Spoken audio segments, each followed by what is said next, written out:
Going? How you doing, Steve? Hey, what's going on, Mojee? How you been? Oh, doing good. So we are officially live. We got a pretty good episode tonight. Tonight's title, "The Maker Ethos." This kind of goes along with our guest tonight. So the Maker Ethos, kind of why people make things. Why do we do what we do? Is it self-reliance? Is it creativity? The open source values behind that, and then how making empowers the community, right? And our guest that we have coming on tonight is the epitome of that. He is, for the last how long? I mean, it seems like it's been forever now, but a couple of years at least that this has been on the scene and came out of nowhere, and it's huge in the open source community. So should we bring him in, Steve? What do you think? You got some other intro to? No. Let's get him in here. Bring him on in. So welcome, Mr. Nomad. Well, hello. How are you? I am doing wonderful this fine Tuesday. How are you guys doing? We're doing very good. So welcome to Unspooled. Yeah, welcome to our second guest. Right here, second guest. Pleasure to be here. Yeah, we appreciate you coming on. Yeah, for sure. If you I don't know if you heard what we were saying earlier, the title of of this episode is The Maker Ethos. And the idea behind that is talking about why we do what we do, right? Like why we make, why we do a 3D printing aside, but all of what encompasses making, the electronics, the design, everything. What drives that? Is it like self-reliance? Do people like to make the things that they use?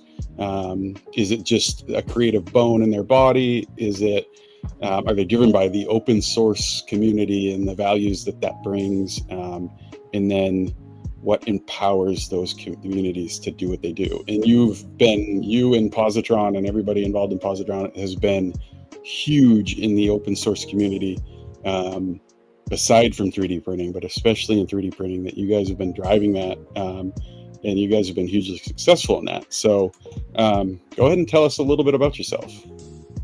Well, thank you very much. I do appreciate that wonderful intro. So yes, I am Nomad.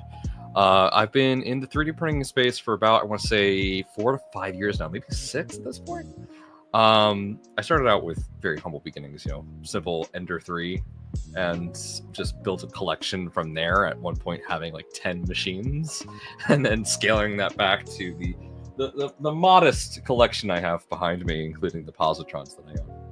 Yeah. But it's Positron specific. I got involved in Positron a couple years ago, shortly after Kraylin came out with the Positron design, and I volunteered to help him with it. And as that quickly grew, he had to step away due to his obligations in real life and his career, and he passed the torch to me. And ever since then, I've been running like a madman out of the woods with this fire in my hands, not knowing where to put it, but at the same time just having fun with it. Very similar to the Batman scene where Adam West is just like, sometimes you don't know where to put a bomb. Yeah. And luckily, I mean, with a lot of work that you've done, you guys have partnered with some amazing people, amazing companies that have helped put that fire somewhere. And that thing seems to have been taken off, because everywhere you go, you hear people talking about Positron or having a Positron. You can't go to an event now that has anything to do with 3D printing and not see a Positron there. It's definitely been a very interesting turn of events, because we designed the Positron as a machine that could fit in a filament box, as a challenge to ourselves on creativity. So one of my favorite examples of this is Banjo and Kazooie. As we all know, the N64 had very limited space on the cartridges, so Banjo-Kazooie had one voice line for every single character, every single NPC in the entire game. It was the same voice file. But what they would do to make it sound unique is they would pitch it up, pitch it down, slow it up, or speed it up, slow it down, to make unique voices for everybody. Through this constriction of requirements, they were able to become extremely creative, and that's why we decided to fit it in a film box. It's because we wanted that creative restriction to see where we could go with things elsewhere. And as a result of making what we thought was the best printer for us living in a dormitory, we also created one of the best machines to bring to shows, because you can just toss it in your luggage and it's a carry-on. TSA hasn't really stopped anybody with it. Yeah. And it works great in its current configuration. And we're really excited with all the upgrades that we're going to be bringing to it in the near future. So during the conceptualization of the positron, what made you guys flip it upside down? So that is one of the favorite things I love telling people about at shows. The number one question we get at shows, and every time someone asks it at this point, it's like a meme, and I just start laughing. Yeah. And it is, of course, why upside down? Yeah. The reason is actually a lot simpler than what people may initially believe.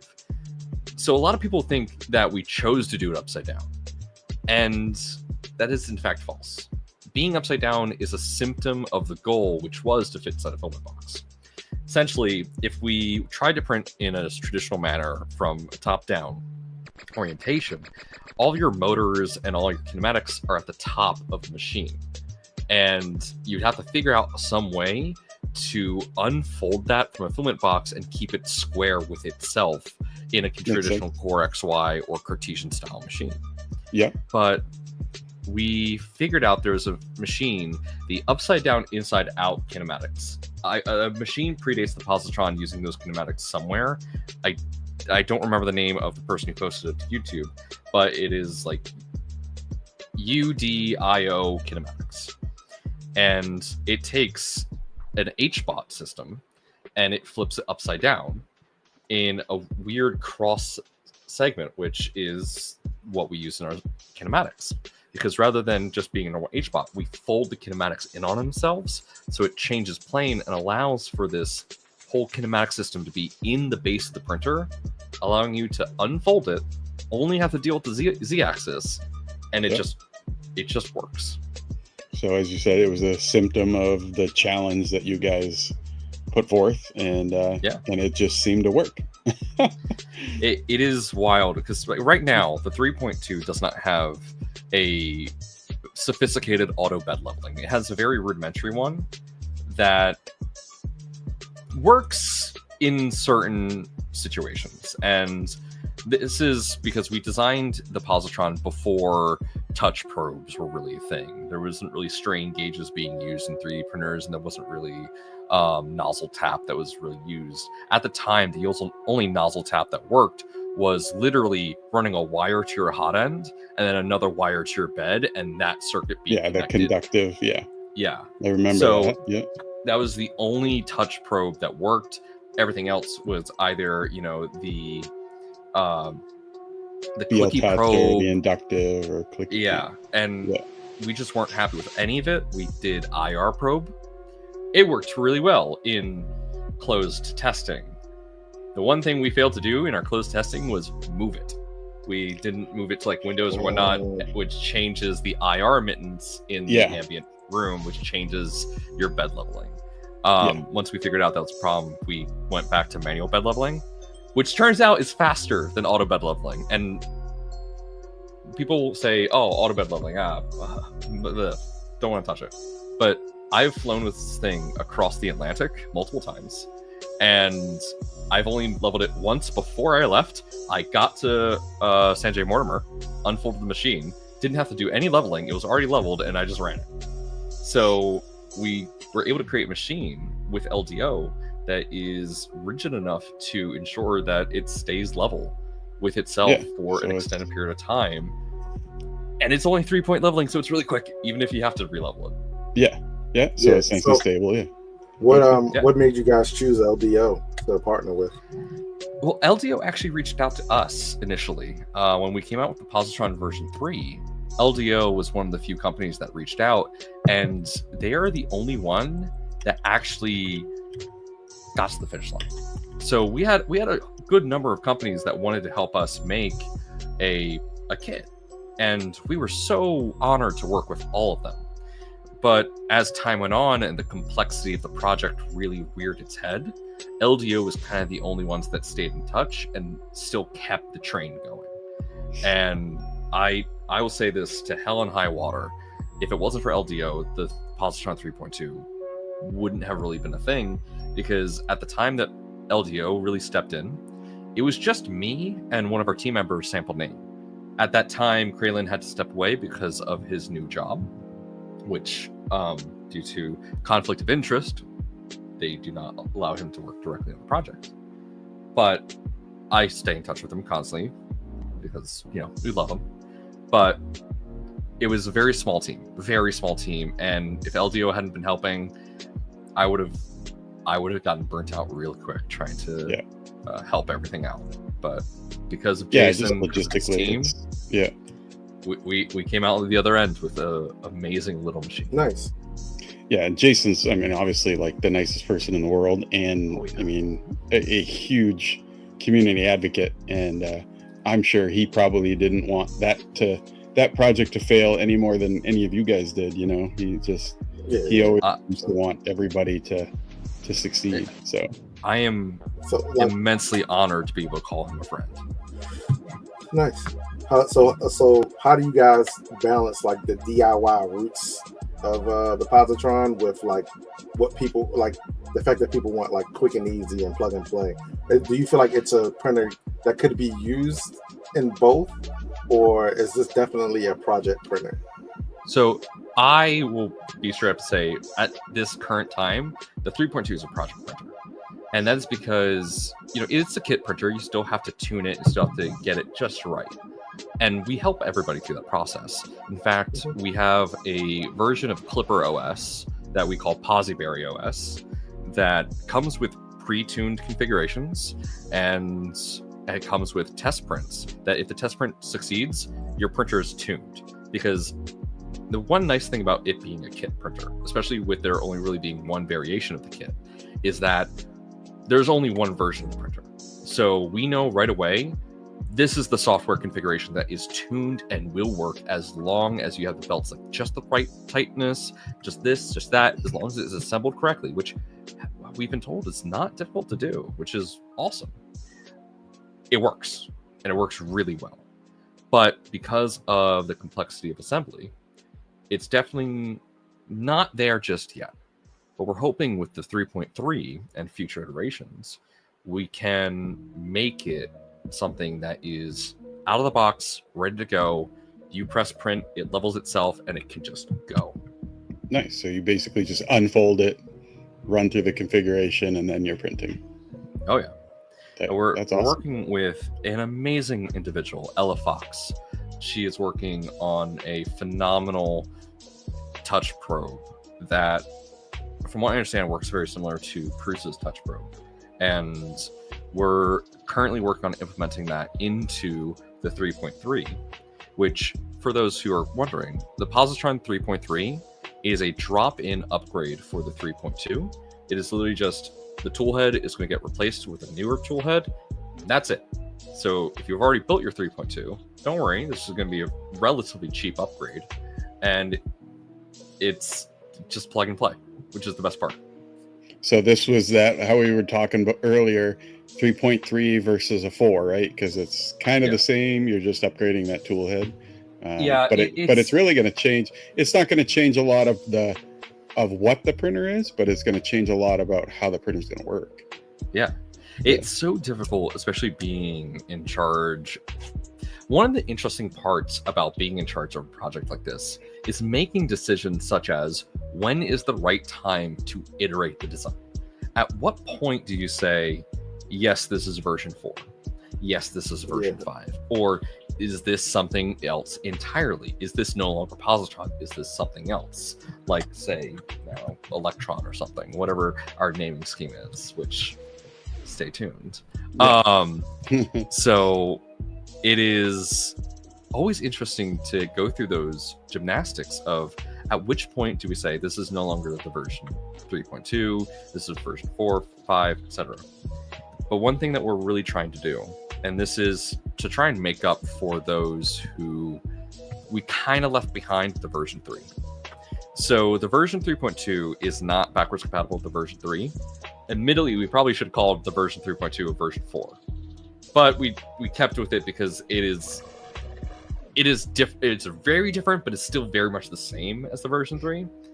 Just different in a lot of different places.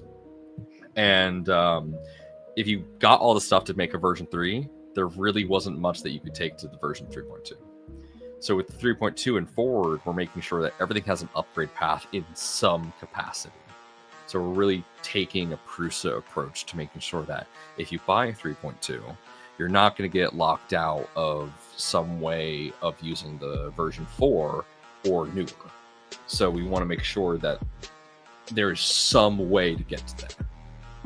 Yeah, and that kind of stays within the spirit of, you know, how involved you guys have been with the community. You know, you guys are the community.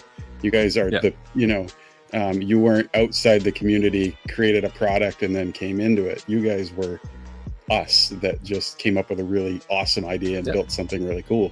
So it's nice that you're keeping that that part of it. You know, you're allowing that upgrade path, which is what Prusa, you know, like you've said, Prusa has always done a very good job with that. The first, I mean, I think as far as I know, I mean, other than a kit and a GitHub and a open source project, really the only printer manufacturer that's gone from a bed slinger to a Core XY. I don't think anybody else has done it, right? I mean, you could turn an Ender 3 into a Core XY with an various open source kits, but I don't think anyone, at least on a commercial product with official support from a large corporation, has done anything like the Mark IV to Core 1. That is certainly a standout thing. I'm not sure anybody could pull it off or would be openly that crazy, because really, I mean, when it was first announced, it was insane, and it was kind of, I think there was a lot of question of whether it was going to actually work, and let's be real, does. $500 to turn a Mark IVs into a fully enclosed XY machine, like what? Yes, that's pretty economical. That's why I kind of wish I had kept my but so anyway. Real quick. So Nomad, quick question.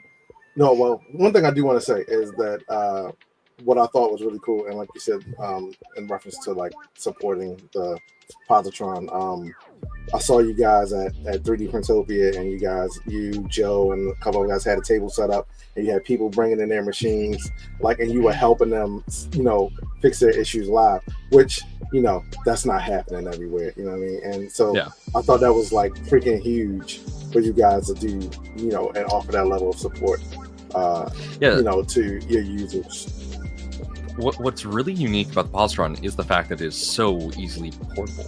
It alone, in the Pelican-like case that we sell it with, is able to be brought on to, as far as I'm aware, every major airline as a carry-on item.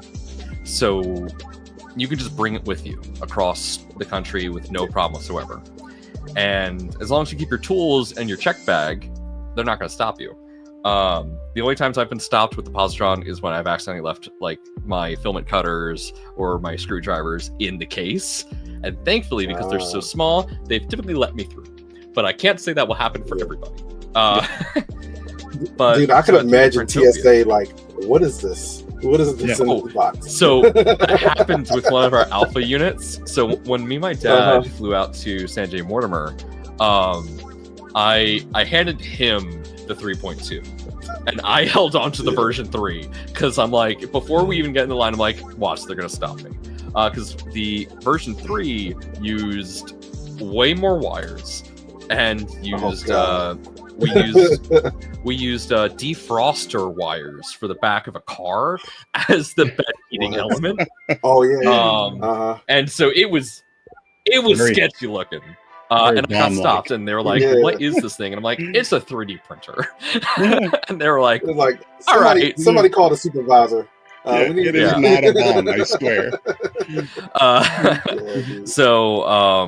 Yeah, thankfully the 3.2 is very clearly a 3D printer through the X-ray machine. But I lost my train of thought here. The pit crew is what we called them. Mm-hmm. So at 3D Printopia, we had this really cool idea, which is let's have a pit crew, because for the most part, most things that need to be troubleshooted on positron are relatively easy to troubleshoot. We figured, hey, let's have a pit crew where we can troubleshoot machines and get them up and running, which is something that, as far as I'm aware, up until that point, only people who have had their local machine be able to be brought in could do. So we were able to fix multiple machines from a whole host of people from the community, and that's a free service we do. And if someone's like in the local area, I try and offer that service as well, and I tell them it's free. If you want to pay for whatever you think, here's my Venmo. Donate whatever you want to the project. That's the coolest thing about the 3D printing community is like, when it's pure, everyone comes together to help each other out, and you're just not gonna find that everywhere. So yeah, that's pretty awesome. Now, I will say the pit crew is sadly something that we experimented with, and we've decided not to fully continue. We will still help with some troubleshooting at the shows, and that is something that we can still do. But essentially what ended up happening is we had like 2-3 guys stuck behind the booth the whole time just fixing printers, and we realized that's not fun. Yeah. So we're working on a system to hopefully bring back the pit crew, but we're gonna limit people to you can only be behind the booth doing pit crew for an hour per day or something like that. And nice. Maybe it'll come back one day, maybe if it's a sponsored thing, possibly.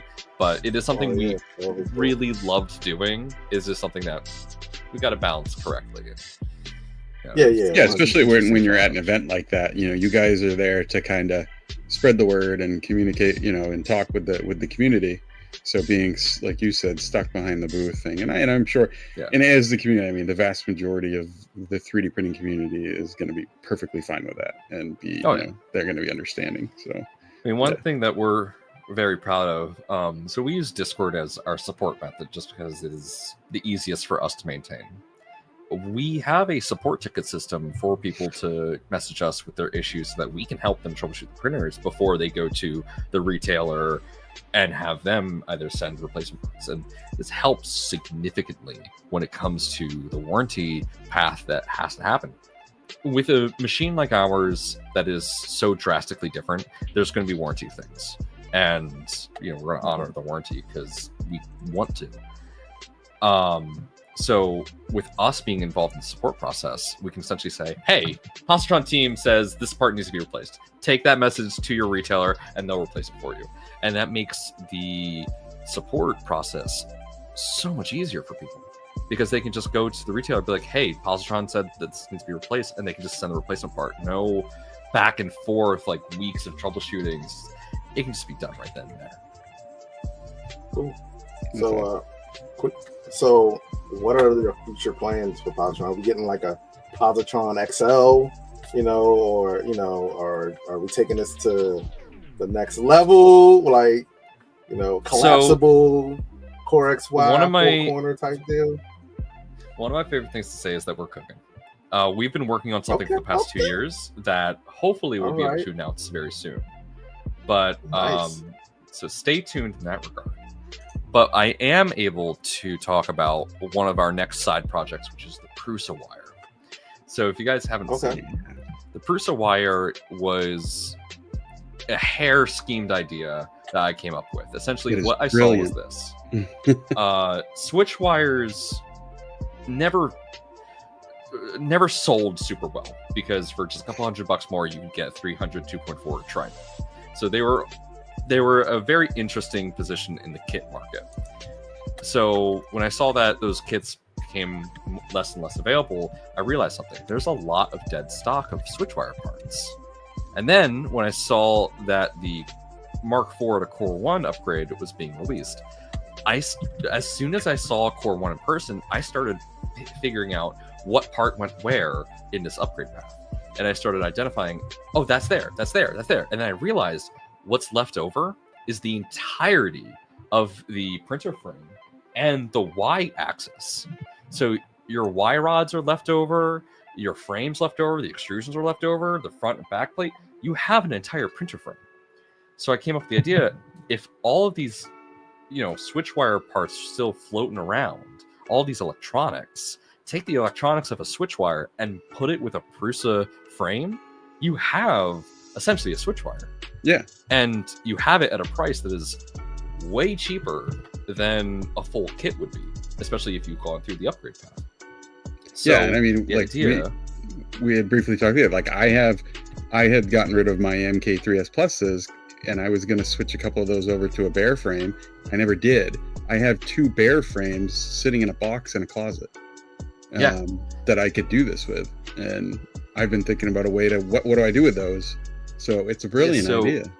Originally, we weren't even going to support the bare frame. Originally, it was just going to be we use the MK4 frame and we just roll with it. Like we make no modifications at all. But we started working with Ella Fox, who is working on the Amplify board, and they fell in love with the idea, and they had a bare frame MK3 themselves. So they took the torch on this as I became quite busy with my current job. And they've been working hard. The one that we shared yesterday actually on social media is actually her printer. And it is beautiful. She's using a bare frame, and she's also working on making sure that it's compatible with MK3 frames and MK4 frames. Some drilling will need to be required to make some mounting points, but I'm sure that in the end we're going to have something that is just amazing. And I have to give a massive shout out to indirectly my boss Joseph for giving us permission to use Prusa in the name. That was awesome. Yeah, the Prusa wire, that's really cool. I think a lot of people are going to be really excited about it. I know I am. It's a pretty machine. It's simple. Yeah. It's simple, but very nice looking. Yeah. The nice thing about the switch wire is that honestly, its assembly is almost as simple as a Mark IV, if not a little bit more complicated. At least that's what I felt when I built my switch wire. And for people that are it is really meant for, and of course this is a niche of a niche. Hello Positron, that's what we are. It is definitely meant for people who have never really built a printer on their own before, but is getting that first taste through the MK4 to Core 1 process. And if they like it, congratulations, you have a Core 1, you have a printer that can print ABS ASA, and now you can print parts for Vorons or Prusa wire if you so wish. So it is really that next step in getting people more involved in the hobby of the 3D printer itself. That's cool. So here's my question: will that Prusa wire be under the Positron brand, or how are you guys going to do this? And if that is the case, are you guys branching out beyond the Positron and the Prusa wire to some other kinds of machines, or some other hybrids? The short answer is yes. I never wanted... Right. So the Positron 3D, we get our name from our first machine, the Positron. But we're never going to restrict ourselves to just that one machine that fits inside a filament box. There's going to be larger machines. There's going to be smaller machines, maybe. There's going to be machines that don't print upside down. To the chagrin of some, I was told that if my April Fool's reveal of the Prusa wire wasn't going to be upside down, that some people would be upset. It's like, as much as I love that, not everything can be upside down. As much as I would love. Did you see our banner for the show tonight? I loved it. I loved it. I messaged Mojee late last night. He's like, turn this way down. It was amazing. A couple of people asked me, they were like, well, why are you guys upside down? I'm like, the Positron. And they're like, oh, okay. Dude, it hurt my head to look at, though. I was like, wait, what's happening? So, we want to expand into other stuff. Another project we're working on is called the Gluon. Which, if you don't know your particle physics, is a subatomic particle of the atom. And the idea is that the gluon is an extruder that here is an orbital extruder, and that sits on top of a pancake stepper. So inevitably it's about that big. So the idea with a gluon is we take everything that's in this orbital extruder and we fit it into that bar right there, 1 centimeter tall above the motor. So massively shrink it down into something that it's much smaller. And this is hopefully going to be machine agnostic. So you could put it on a Voron, you could put it on, a salad fork or whatever you want, including positron, of course, and make this ultra compact extruder that has a similar feeding mechanism to Prusa. I do want to say we did not reference Prusa's design, but it does work similarly to Prusa, where it has a large tooth gear that grabs the filament, giving it a ton of friction with the filament and just a ton of gripping power. So hopefully TPU will be really easy to do. Nice. That'd be awesome. Yeah. So we are coming up towards the end of our guest segment. For like the last minute or two, can you kind of tell everybody where to find you, and then I got one more question. Are you got guys one more question? Yeah, are you guys going to be at Murph this year, or is Positron represented at Murph? Sadly, Murph is in a weird spot for all of our team members, where it's just a little too far to get to. So it's sadly not something that we currently have plans of going to. We will be at Open Sauce this year. I will be there personally, and as well as Joe from our team and Jason from LDO will be there. And we do, of course, because we are in the Philadelphia area, we will be at 3D Printopia. And I'm hoping to be at Sanjay Mortimer next year as well, but we'll see. Nice. You can always find me at Positron 3D on X, as well on Blue Sky, and at NomadsGalaxy. I do live stream on YouTube under NomadsGalaxy every Monday, Thursday, and Saturday sometimes. And hey, for those of you that are a fan of Printed Solid, my employer's filament, I do a filament giveaway every stream that I do. And that is something very fun that we can do. But before we end this, or before you guys end this, I do want to answer the question I think you posed at the beginning. Why do makers make, essentially? Yeah. And the reason that I do it is for the fun of the creative process in and of itself.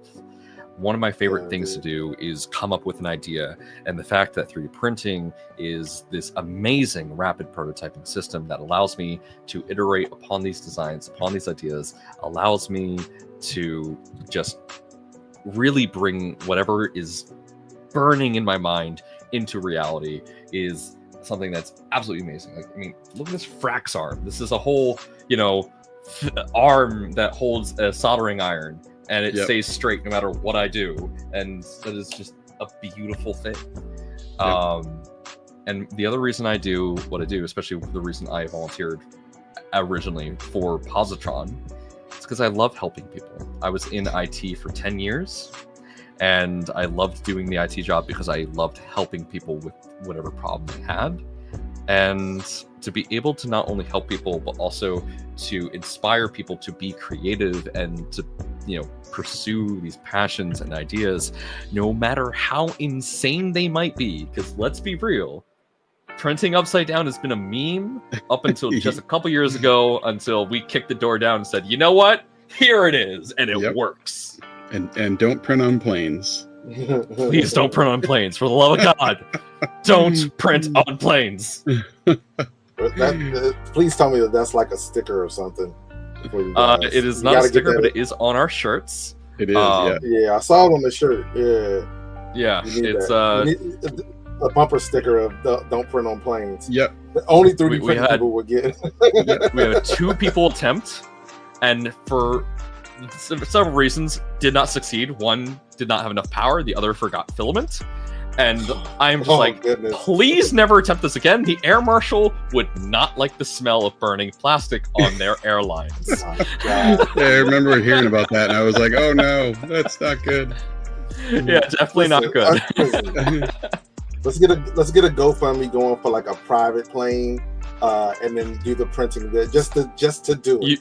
You know what I mean? So this has been a hair schemed idea that we've been saying. We need to get a bunch of people together. We need to rent like a 747, and we need to have the Mile High Rep Festival. There you go. Oh That's perfect. my god, dude! That's perfect. That's what we need to do. West Coast. No. We have to go from Seattle all the way down to Florida, and then we have a whole Rep Festival in that time. Yeah, well, because Sanjay Mortimer, though, you got to go over to England. There we go. Then Yeah. you go back. Yeah, it can be like a 24-hour thing. Yeah. Right. Let's do it. Well, we really appreciate you joining us. This was man. awesome. We were super excited to have you on. Love what you're doing. Love the Prusa wire. That is awesome. I'm definitely going to build one of those, and we're super excited to what you're going to do next, what the team is going to do. Yeah. Anytime you guys got any news or anything, just nudge us. We're here to support the community, absolutely. same way you guys are. And, we want to make this thing grow and hopefully can help out, wherever we can. So we appreciate you coming on, man. Really do. Well, thank you very much. And as I say to all my viewers whenever I'm signing off, everyone stay awesome and make sure to volunteer for causes you believe in. That's perfect. Nice. Have a good night, Nomad. See you. Have a good night. Oh, you got him. I got him all. Sorry, Nomad. All right. So that was awesome. Nomad. That was awesome. Positron's awesome. I'm super excited about the Prusa wire because I have done an Ender wire, and I did have the Core XZ Creality. So I like that, and I'm definitely gonna be making one of those. So that's cool. Nice. So what's next? Okay. Full disclosure, me and this guy are best friends. Nah, I don't know if we're best friends. I'll say we're best friends. I picked him up from the airport. If that makes us best friends, then yeah. This guy just came out with something revolutionary. I saw it on like ABC News this morning. It was crazy. It wasn't on ABC News. I'm making that part up. But if ABC News 3D printed, they would have definitely been talking about it. We have coming to the stage, Polymaker Pete.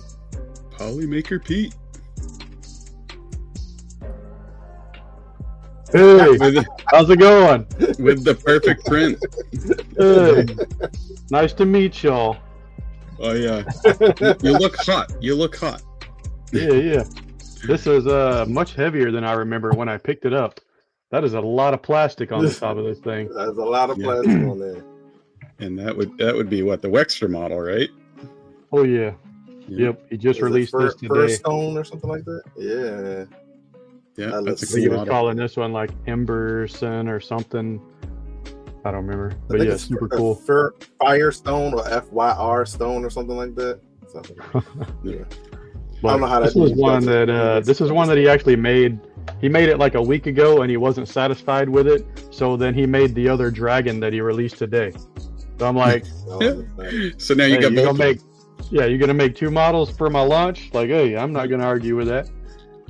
Yeah, and that's a pretty that's a cool everybody that I've talked to, they're like, oh yeah, I'm gonna print that, even if they don't have the VC, they're still gonna print it. But yeah, that's gonna be a popular model for a while.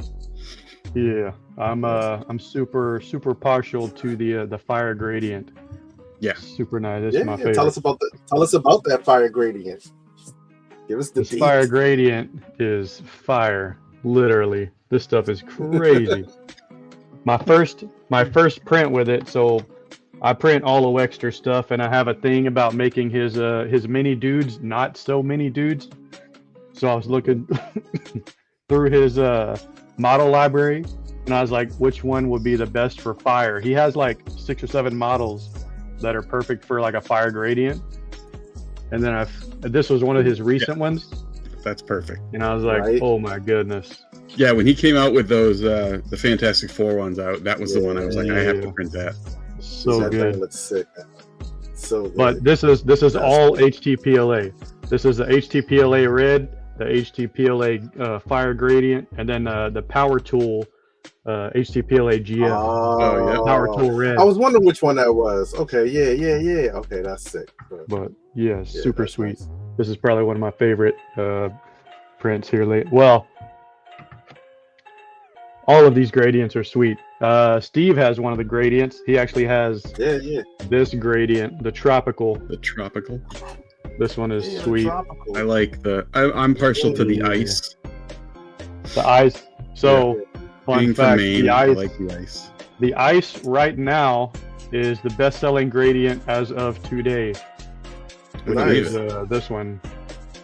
I thought it was going to be the fire one because I I thought it was gonna be fire too, man. That's just my own bias, I guess. But I yeah, just the did- ice one is very popular right now. Yeah, when me and Corey were talking about it, I was like, I want fire, bro. Yeah, you can't go wrong with blue and white though, man. It's just a cool looking color. That fire looks good though, man. Like the blue I and was white. trying to. Yeah. You're I gonna was have trying- you're gonna have fire and ice camps. Like everything's gonna be like a fight. yeah, of, like the Pokemon thing. Whenever the Yeah, Pokemon let's Go do went that. out, which team are Yeah. you on? Yeah, it's gonna be like, I'm fire. No, I'm ice. That needs to happen like Yeah. right now. We need to establish which one it is. Yeah. Who has Like, the number best one- fire print? Who has the best ice print? And then So put them head to head. Everybody in chat, if type fire or type ice, whatever one you like best.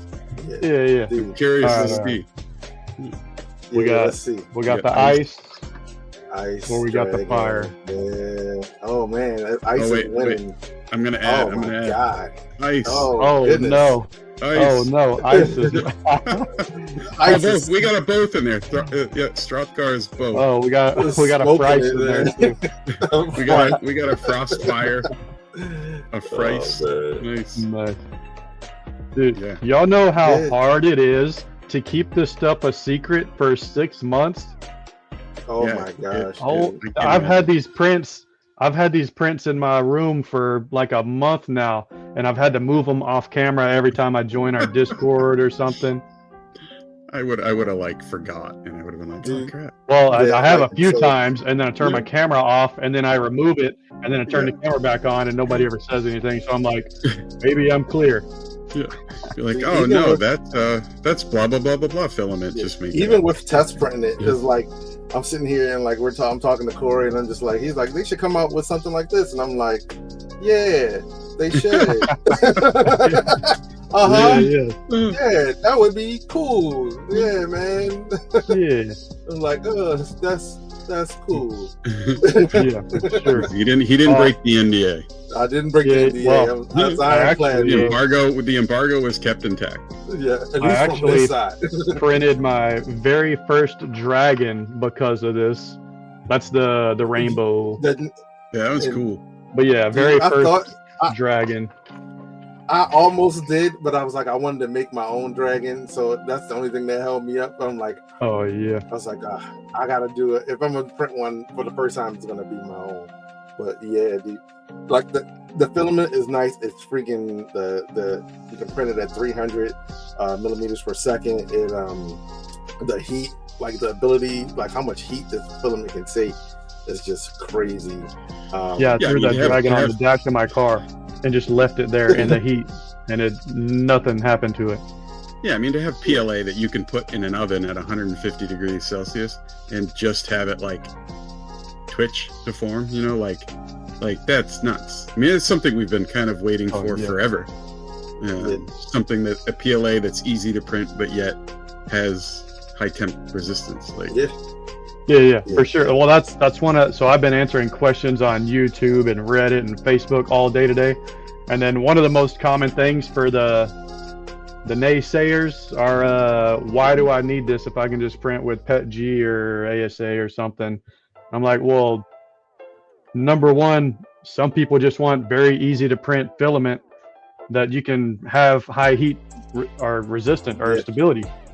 You But don't there's so necessarily many- want to have to train yourself on PETG or there's ASA so or- many reasons though. Like, one, it's generally less expensive PLA. Yeah, true. Two, there's Well, usually it's not, more not colors. more, not less expensive than ABS. No, but if it becomes popular, Yeah. it probably would. Oh yeah. And then two, there's typically more colors.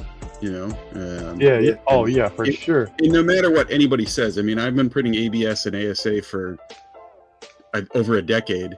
Well, ABS, but and I'm good at printing ABS and ASA. But it is. I don't care what anybody says. It's not as easy to print. It just isn't. Yeah. And you can print it on any printer. Yeah. So I'm pumped. I think it's great. I'm partial. I want to try the glass filled. Yeah. I know there's been the question because we had the Co-PE launch. Well, that was before I was hired on, but that didn't go well because the Co-PE doesn't stick to PLA. So I was doing a lot of multicolor, multi-material testing between our HTPLA. I actually printed this like in December last year. But yeah, I did a lot of trial and error and testing with this stuff to make sure that we didn't have that issue.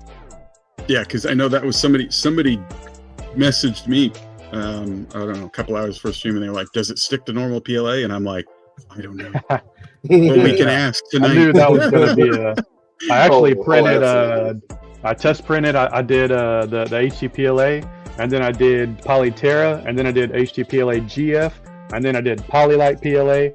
I had like 5 PLAs stacked on top of each other like stairs, and I was bending it like a deck of cards just to make sure that none of them came apart.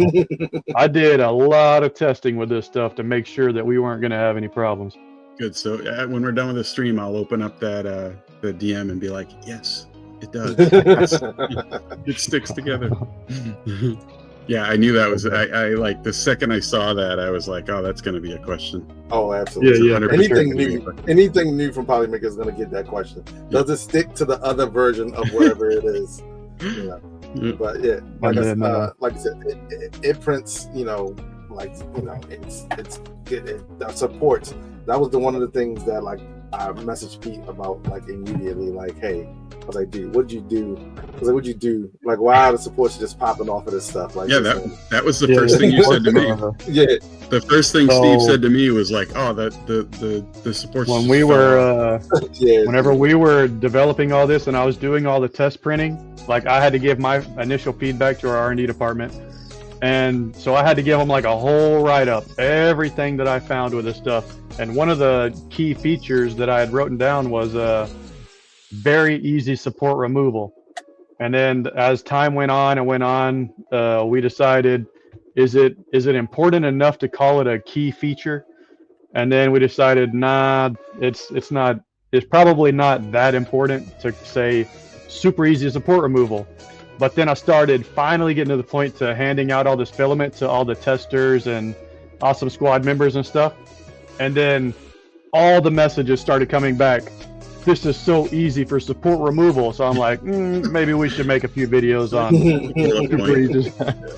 We're going to put that as a bullet point. That's going to be, to be honest, that is a feature. That's going to be huge for a lot of people because that's one of the things that a lot of people even printing PLA complain about is hard to remove. Yeah, I mean, like KitKiln doesn't make all of his models require no support.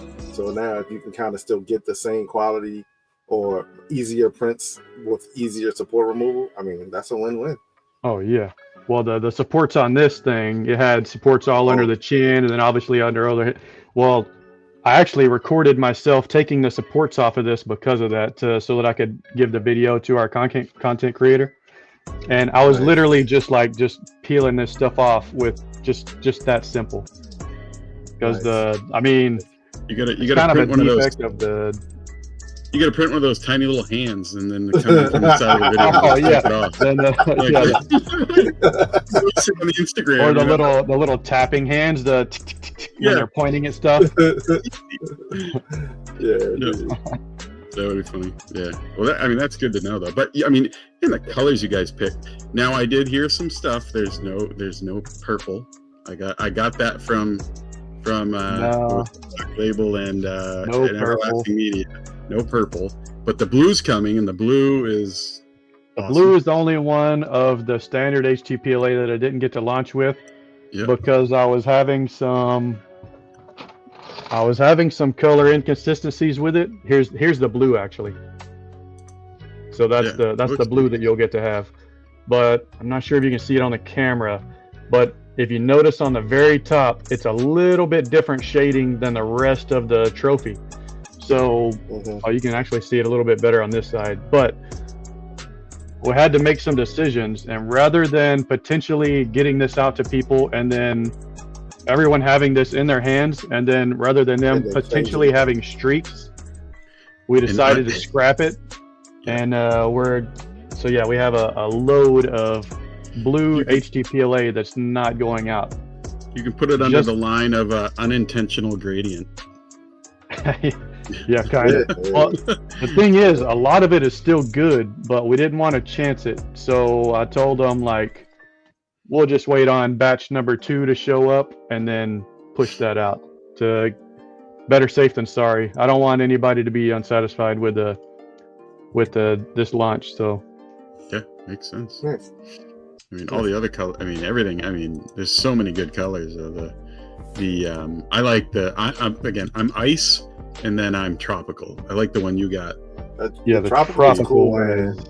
Yeah, I like it. This this right here is all just, this is all tropical, and I just timed it so that you get like a different color in the background, as opposed to the so like everything here, the chain and this all tropical, man.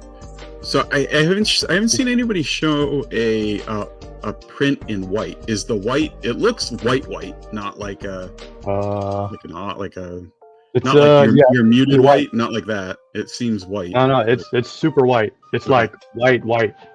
Yeah. It's super white. It looks like that from Also, the image, but I hadn't seen anybody post a picture printed. For anyone asking about the TD values on this stuff, it is super opaque. Think of it kind of like a Polyterra filament. It's similar to Polyterra. It seems almost matte, but yet like a very minimal shine. It's like a satin finish. Yeah. But that's another feature that we wound up not saying is a feature, is you can print it at like 210 and get like a more matte finish, or you can print it at 220 and get in the satin finish, or you can print it at 230 and it's got a much higher gloss finish to it. You don't have to change speed settings or anything, just temperature only, and you can get a different finish. Cool. That's nice to know. Yeah, because a lot of people do have preference versus like super matte or kind of in between or gloss. Me personally, I like the satin to matte type of thing versus a gloss for most stuff. But yeah, Steve, that's really cool. Is popsicle? Popsicle. Yeah, the popsicle. That's yeah. It's a hidey thing, right? Like a hideaway thing. Yeah, it's a little. So if you ever go to Steve's house, all his money's in one of those in the freezer. That's right. So get a popsicle. Get a popsicle. Cool. So I think Pete has a little surprise for everyone. Yeah. To set that up real quick. Well, for one someone. For one someone, everyone will be surprised that someone won. I see Tim Talon in the comments saying he bought a blue on Amazon. No, you didn't. But I also seen you last night trying to spoil it, because we spoiled it last night. So whoever was on Facebook last night. So apparently the CST is also in China Standard Time. So the guy setting up the ads tried to set up the time for like 10 a.m. CST, but it was actually 10 p.m. CST China time. So the ads were running for like a very short amount of time on Facebook last night. And then, some people were taking screenshots and posting them on Twitter. Tim Talon.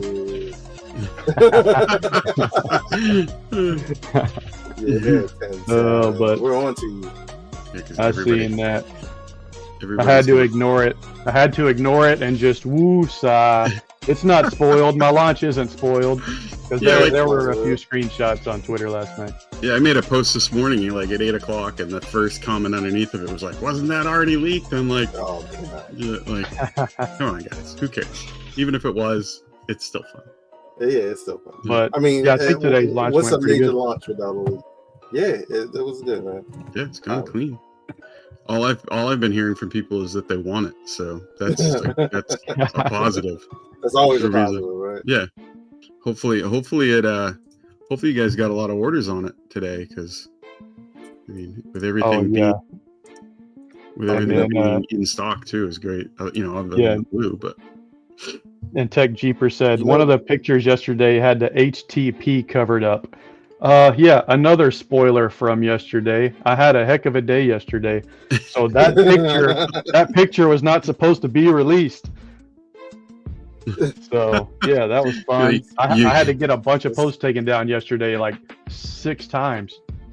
You need like the Jedi, like that's not what you didn't see that. Like not the droids you're looking for. I was scouring the internet. Take that down, and just so somebody would get on there and take it. Don't show that. What are you doing? It was funny. Okay, so all right. This is good for international too. So just anybody in the stream. It'll be a $35 voucher for the any Polymaker filament. Nice. Compliments of Unspooled. Yeah. Okay. So here, get this set up. There you go. So, all right, so just enter hashtag Unspooled3D in comments. We'll do it in like 2 minutes. So get them in there quick. We're not gonna hold Pete up too long. He's had a long 2 days. Yeah, I'm sure he's ready. I'm running on a solid 4 hours of sleep. No lie, I had to reprint this morning because the first one didn't turn out the way that I wanted it to. So yeah, I'm on like a solid 4 as well. I was like, I gotta get this done because I'm like the first one I had I didn't like it, and I was like, I'm gonna do it again, and I reprinted it and it turned out nice. So yeah, man, Pete's you're in the big leagues now. This time last year, you were like just a regular Joe making light boxes. I was just a regular light box Joe. I remember seeing you. You were just Texan. I mean, really, the only thing that's changed is that now when we see you in the Discord chat, you have a Polymaker shirt on instead of a tan polo shirt. These are hard to come by. Yeah, I only get one per event. Per event, nice. So I've been collecting them. All right, so we got 20 entries, guys. So keep hashtag Unspooled3D. Unspooled3D. Get everybody in there so you have a chance to win, because we're the same one every day. Yeah. To grab a roll of the new filament. I'm telling you, the tropical is nice, especially with summertime coming up. It's gonna be cool. I'll release my Kahuna thing. You're gonna have to play with the settings to kind of get it the way you want it. Well, based off dimensions, it's probably gonna be an ice. Terrible. Probably gonna be an ice. The Spooligans are ice fans, man. The Spooligans are ice fans, unfortunately. Here's actually the is that the gray? The Power Tool Teal. Oh yeah. This is one of the unreleased ones. Who has teal for power tools? Or I don't think I can say it. Makita. Yeah, I was just say starts with because we all know what the red is for. We all know what the yellow is for. Oh yeah. It matches. This actually matches very good. Very good. I scour the internet for like the hex code for the. No, I purchased tools from each of these 4 brands and shipped them to China. and our color matching department had this 3D print sitting next to the power tools that I sent them to match it perfectly. It was super cool to see. It's funny that you bought them here and sent it back, considering they were probably made there and then shipped here. Probably so. Turn around and ship them back. I'm sorry, I only use Harbor Freight tools, so can we get a line for Harbor Freight tools as well? Thanks. Now, do you want Bauer red or Hercules red? Right? I'm a Bauer. I'm a Bowers person. I'm Yeah. not rich enough for Hercules. Oh yeah, Hercules. Is that like the higher end? I think Hercules is the higher one. Bowers the I don't know now. I got the red remember. stuff. I got the red ones. All right, cool. Do we want to go ahead see, and do this? We want to go ahead and draw this. Yeah, let's draw it. All right. Oh, I see, yeah, let's see who's Okay, here we go. lucky. It's gonna be Stay Creeping. I know it. Whew, that was Oh, close. it's slowing down. Oh, I thought it. Oh, it's Daddy Daddy Wazzy. Yeah. Daddy Wazzy. Also a tester, so that's hilarious. Yeah, do we want to let? So Daddy Wazzy was one of the lucky One of the Awesome Squad testers. members. He actually got to test this filament. He actually got Yep. some of the fire. So we'll so leave it for up now- to him, I guess, whether he wants to toss it back in or if he wants it. Nah, let him keep it. let him- Yeah. He didn't He get to deserves choose it. which he didn't get to choose which filament I sent him. Yeah, I so made now the you get list to and I pick. sent him Yeah, out. now he gets to choose the one that he Yeah. wants. He had fire, so he can get ice to match it now. Yeah, I think he was wanting either the tropical or the ice or something whenever he was messaging in the chat. But yeah, I mean, if y'all want to let me shout out the Awesome Squad for being active in the Yeah, go for Discord, being active in the Discord, the Polymaker Discord server. Yeah, You can be in the Awesome Squad, and I actually, fun fact, Lil D. Y'all probably know Lil D. She was the first one. She received it before any YouTubers or anything. Just out of our Awesome Squad, she received the. I sent her the ice, The ice. but yeah, she was the very first one to receive the HTPLA outside of Polymaker employees. I want to see what Daddy Wazzy picks for Yeah. filament. We'll probably Yeah, see some Daddy. really Yeah, cool Daddy prints. Wazzy. What are you planning on getting, Daddy Wazzy? Ice. I seen Oh, someone I- earlier say Didn't even team dang, not Ryobi, what's the light green one, where the heck was That's that at? Ryobi. Yeah. Oh, yeah, Ryobi. Yeah, it's like a Yeah, neon Ryobi. green. Or, yeah. Yeah, that Yeah. green is so nice. Oh my goodness, I love it. But That's cool. I mean, I'm kind of partial to all these colors. I picked all the colors, and then I sat there and I was nitpicking the colors for months, like literally like probably a whole month. The color matching team was coming back to me. Do you like these? And I was like, that one's good. That one's good. Brighten this one. That I'm one. holding No, it up no, to the no. screen. Yeah, it's pretty good. It's Do you pretty want- spot on. Pretty good. Yes. The yellow matches pretty good. The one thing that I did run into is the power tool companies. They don't have very consistent colors. So Really? Yeah. Yeah, I mean, They- I even have like DeWalt's that don't the hue is a little different, a little off. yeah, I actually had electricians here because I just got that H2D, and the day before I got the H2D, I had electricians in here putting up a couple more breakers, and they had Milwaukee tools, and I had this sitting around, so I put their Milwaukee tools next to my print, and some of their tools matched, some of them didn't, and I'm like, oh no, this ain't gonna be. But I mean, it's a Milwaukee thing. Well, it's Milwaukee DeWalt. Ryobi, it seems like Ryobi has pretty good consistency on their colors. Yeah, that green is. I think I have some of those somewhere, but They just fly back to like 1988 and then grab someone's like jacket and brings it back to the present, and then like we'll match it up. This is lime green. Are my eyes bleeding yet? Yes, they are. Okay, perfect. We have Ryobi tools all over the house. I'll say I like a good lime green though. I'll Right. probably get some. I'll probably order a couple of those spools. It'd be nice to have. Yeah, my Especially Shirtle nice logo fiber. is like the Shirtle logo is like a neon green, and you know how hard it is just to not be like, we're putting my green in there. It is. Even though You it's got not it going in to me. sell that many. It wouldn't have been that hard for me. I'd have been like, hey, make this, and I need at least a lot. I need a palette. Trust me. Don't if I was ever in the position to get burnt orange in bulk, I'm like, Do it. Truckloads of burnt orange. Let's go. So yeah. Oh yeah, that's your favorite color, right? Burnt It orange. is. Now It's a good color. it's a unicorn, right? It's like, okay, well, because you don't have it, I want it even more. And probably once it comes out, I'm like, it's whatever. Well, like the mid 2000s, every new car that came out had a burnt orange. Every motorcycle that came out had a burnt orange. Yeah. It Well, was popular. yeah, I had some friends upset with me that they didn't get some of this stuff, but I knew that was going to happen. I can't give it to everybody. Dang. Like pre-launch, before launch. It's like, Steve got. Tell me next. I think Steve got 2.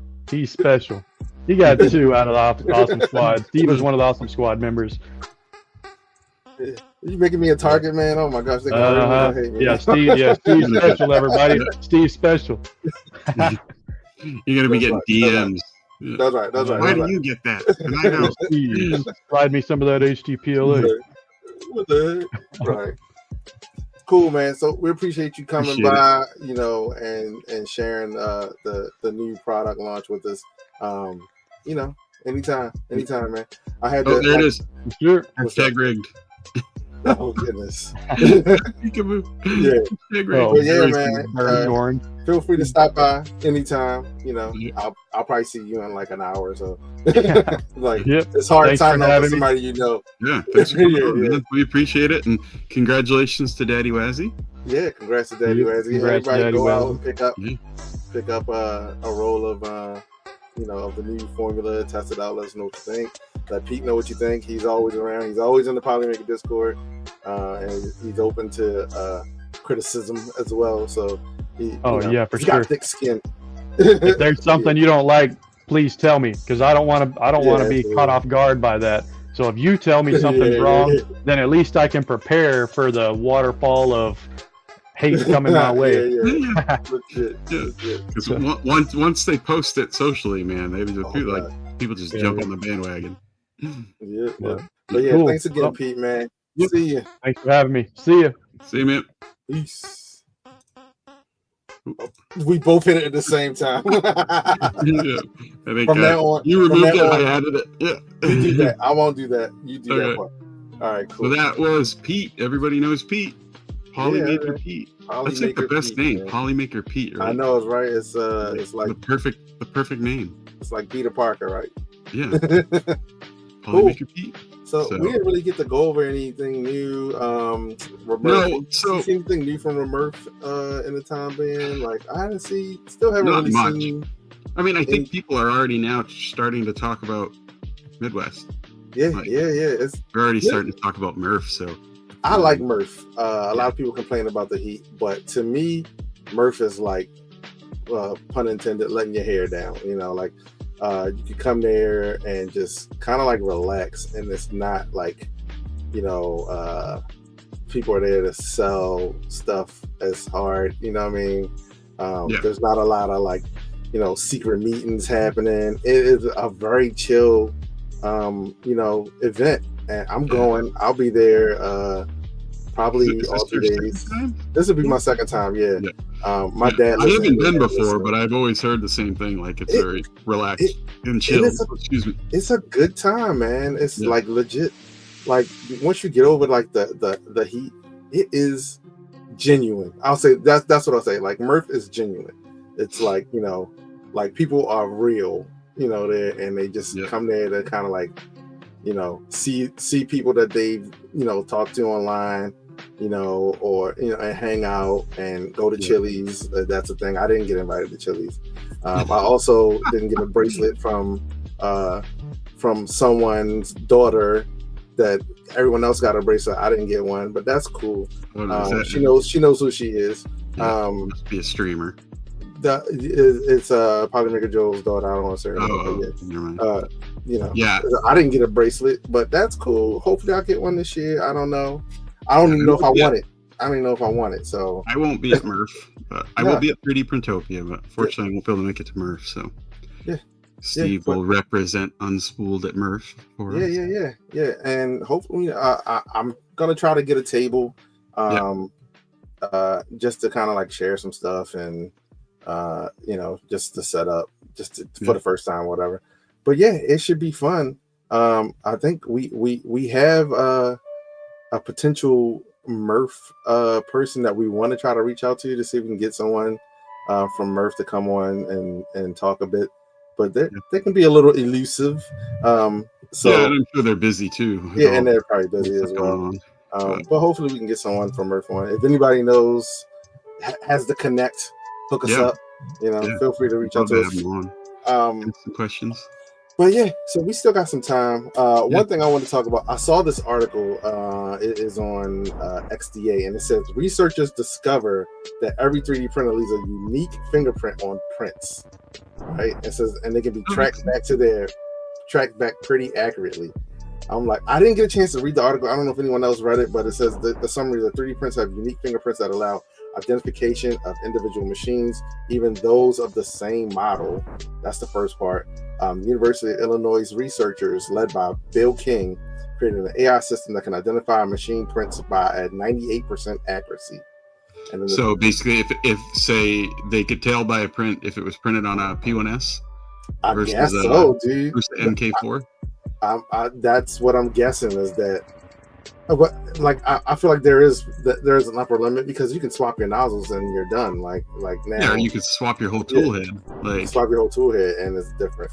But I guess it's just more so from a point of view of just being able to identify, what printers print. No, I'm guessing they would have had to have trained it on. This is a print from this machine over and over and over and over and over. Yeah. Huh. That's interesting. Cool. I mean, they're doing a lot of cool things with 3D printing, so none of that surprises me. Yeah. Another person that I'd like to have on at some point is, because he's doing really cool stuff, is Phil from Ember Prototypes. Mm-hmm. Yeah, he's doing a lot of those like medical resin prints and stuff, and he's doing some really cool stuff. But nice. And then the other thing that we had talked about kind of briefly the last episode, but we kind of pegged it for this one just because with Nomad being on and us being like that maker ethos episode, we wanted to talk about the Philips fixables. Yeah. And about companies putting more companies out there making it easier for us to just print stuff, right, that they put on. And I didn't know if anybody in the chat had seen any other instances of that. I know if you look on Philips, they have, like the razor attachments and stuff like that. But that's the type of stuff that I'd like to see more, because it gives that stuff like what Nomad was saying, is that you have that creative size where you want to create something, but also that that part of the maker ethos that is just self-reliance, right? Like if a part breaks, you're able to build it, or you're able to print it. So if anybody finds stuff like that, we'd like to hear more of it.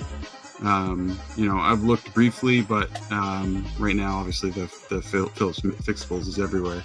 But if you do see of anything like that, tag us on X or Instagram or Blue Sky or wherever you find us to let us know, because we'd like to talk a little bit more about that stuff. So. Yeah. We also have started a Discord. Actually, Strothgard started it for us. Yeah. So keep a lookout. It's there. I'll post the link.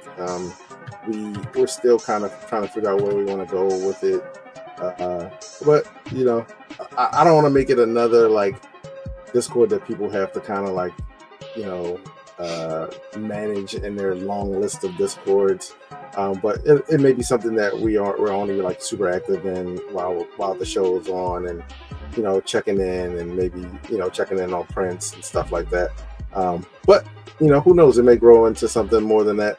And I think two of the important threads in there are going to be like ideas and feedback, because obviously when we started this, we wanted it to be about you guys and what you want to see and how you want us to do things. And so the ideas and feedback one, and then another one is to be a guest. So if you're anybody, if you're a maker or you're into the community and you're interested in coming on as a guest, hit us up there. We've got a pretty long list already of people that have been interested. We've got some really cool people lined up. So hit us up there, and we'll put you in the list, and we'll reach out. So because we want, if you're a maker or a creator or a tinkerer or anything, and you want to come on, we'll highlight you. So yeah, we may do something similar to today, where we'll have a guest at the beginning, and then someone who comes on if you're working on something cool and you wanted to share it. We'll have you guys pop in and share what you're working on, or any projects you're working on that you wanted to shed some light on. Anything that you want to talk about. Actually, Strothgar, he says McMaster Car, which, if you're a designer like me, I'm a fusion designer. McMaster Car is like the best catalog for bringing parts into your designs. So McMaster Car has CAD drawings of parts. So specifically, and I know they have more of like the mechanical stuff, but it'd be interesting to look through that to see if it's kind of like this fixable stuff where it's just normal replaceable parts that might get lost or wear and tear, that type of thing. Because the stuff I'm aware of with the McMaster Car is more of like the parts that you're using to create an assembly or a printer or a mechanical thing or something. So, but have to look at that. Yeah. Yep. So let's see. Oh, not that one. We're not having another. No, one question, because we did talk about the the maker ethos. Is there any feedback, because we were kind of like knee deep in listening to Nomad, but what's you guys feeling about the being a maker? I mean, because you all are makers, even if you don't design and you just do printing, you're a part of this whole thing that is 3D printing, and there's so many parts to it that like no one, and I don't feel like this is the case, but I don't feel like anyone's left out. You have designers working with people who love printing. You have people who love printing seeking out designers to help them come up with like stuff that they want to make. Holistically, how do you guys feel about being a maker? Because that's what you guys are. Corey, how do you feel about it? Yeah, I've been into 3D printing for a long time, and the first 5 to 6 years of me being in printing, my making was the printer itself, right? Building and making the printer. The parts were kind of just, if you could build a printer and then get a good part, then great. But it was more about just getting to the part where you could now start to extrude plastic accurately. And as that kind of evolved and printers got better, and I became, you could just print a part off Thingiverse and have a part. For me, I started to do that a lot. And I got to the point where I was like, oh, well, I enjoyed it, but it got a little monotonous for me. And I got more to the thing where I was like, because I would find a part and it would just be close, but not quite right, and so I started in like editing existing models that someone had created, but edit to fit what I wanted it to. And then that kind of morphed into, learning Fusion 360, learning CAD, learning sculpting, learning all that so that I could just create them from scratch. Yep. But I mean, in 3D printing, everybody covers like every facet of making, right? Like you have sculptors like Wexter who does these amazing models and that everybody prints, and then you have other people working on like Nomad and a team of people creating new printers to print those models, and then you have everything in between, like simple thing like people, or well, Just G, right? We had Just G on last week, and during the stream he joked about always wanting to do the Green Lantern lamp. So he was like, yeah, you model it and I'll make it. So this coming Saturday, we have a stream set up where we're going to model the Green Lantern's lamp, and then he's going to print it and make it on his YouTube channel, So just simple stuff like that, and I like the utilitarian. I like that fun stuff, like the cosplay and the prop making too. And then I also like the utilitarian side of like, a bushing in the hinge of my refrigerator breaks. And dude. You can model it and print it if you can't find it. That's the thing, is like change, like it when you first get into it, you're not think. I feel like people when they first get into it, they're like, oh, I can make this and I can make that, and they make like funsy stuff, and that's cool. And then you start your thought process starts to change, and when something breaks, you're like, oh yeah, I don't have to like go and buy this from Amazon. I can either A, make it myself, or B, hop onto things and do a search across all the sites and find a model that works for what I need it for. Yeah. And then all of a sudden it becomes, that's what you go to first, is that, oh, I could just make this. It's cool. And like, oh, you start seeing things and you're like, oh, I could just make that. I need a piece of that. Like, cool, I'll just make one, and I'm good to go. And so I think that's a big part of like making that shift. And like we're adding more and more people to the community every day. More people are getting into 3D printing. It's getting easier. You have, like the Bamboos make it easy. And like, not even just them now. It's like all the printers are kind of becoming very easy to use. And then slicers are getting easier. There's a new one, Just Print, that came out recently with some AI built into it, and you can just say like, hey, I want to make this print strong, and it'll say, well, do this to your it's a plugin on Orca. Yeah, dude. They made their own like whole slicer now. So it's Orca based. Of Orca. Yeah, dude. So yeah, like, it's gonna get. It's so much easier now, anyways. But that's gonna make it even easier, because you're not gonna have to tune your profiles, because you can just have AI do it for you. But like Strothgar says, he likes building and fixing the actual printer, and I have voiced that a number of times on X and on in social, is that like I like building and getting the printers working almost as much as I do what the printer can do, right? That the printer can print apart. So I agree with Strothgar. Like I'm that, and then you have like the electronics people out there that I participate with one of my local maker spaces here, and the vast majority of the people there, you have people like me that like to 3D print, but most of the people there that 3D print, they're not doing it because they like 3D printing as a hobby. They're doing it because they're like they build electronic devices, robotic stuff, and they use 3D printing to print parts to hold those electronics. So it touches so many different things, and like I talked with a guy not too long ago, a friend of mine, and I haven't known him for that long, but he is found out that I 3D print, and he is a retired, owned a contractor. He owned a construction company for years. And when he was a contractor, he had this tool, and it was this square it was basically like a giant square that did other stuff. And it was something that he made on his own, and he used it for decades. And other people, now that he's not in the job anymore, a lot of people are like, oh, I would love to be able to buy that. So he reached out to me to say, hey, can you model this for me and print it, because he's in the process of patenting it, and he needs to have a working prototype of it. So in order to do that, he's like, I don't 3D print. I don't know anybody that 3D prints. And he met me, and now I'm going to model it and print it for him. And then he's going to use that to get his patent, so, and he's in home building. So, it's useful for so many things. Nice. Cool.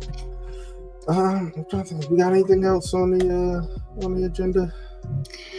No, I don't think so. I think we covered everything that we wanted to cover. So, and we're right up against that time, 9:26. We usually are trying to wrap up at 9:30. We've gone over the first two episodes, just by nature of trying to learn how to organize and keep us on task. But no, I appreciate everybody coming out. Nomad was great. Thanks to Steve for getting Pete, on. congratulations, Daddy Wazzy. All right. I'd like to see that print of whatever filament you pick, but I think we're gonna call it for tonight. So Cool. let's pick a raid target. Jano's streaming, Zombie streaming. He's also talking about HTPLA. Let's go for Jano. Jano. All right. Well, we did Jano last week. Let's go Zombie. Okay, we'll go Zombie. Yeah, because Zombie's. Yeah, so, okay, so we're gonna raid into Zombie Hedgehog. And once again, thank you guys for coming and hanging out with us. We will see you guys next week. Yep.